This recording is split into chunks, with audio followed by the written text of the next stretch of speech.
Okay, so now you're bringing in a more relational dimension. Yeah. We have relational is it's not really a modality, it's a framework, it's a cross-modality framework about how we can be authentic. I mean, obviously there is an aspect of psychotherapy that is asymmetrical, but just by the nature of, one is a paid professional and the other one is seeking some help. But the idea that we can actually relate to another, and we can hold a level of being authentic as therapists. And that is actually an important factor in therapy.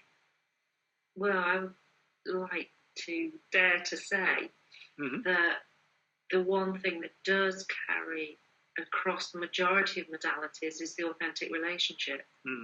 However you approach that, and it is being that authentic in the moment and not trying to be something that you're not. Yeah.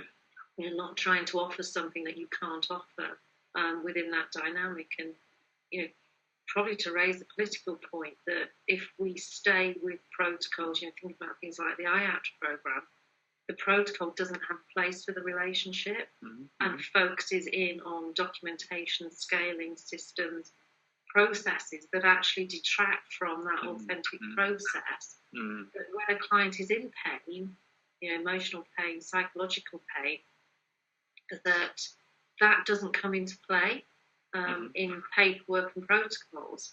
What they need is somebody to hear them in that moment and witness them in their own process of pain, growth, development, exploration, whatever it is that they're going through. And I think that irrespective of modality, it's that authenticity between therapist and client that is the thing that we all hold in common.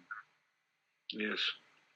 And certainly in teaching psychotherapy, part of the way that I calibrate when somebody is moving from being someone that's learning to be a therapist to being a therapist is when they step into their authentic self and they almost leave behind the modality, the theory, the protocols that they're supposed to be running.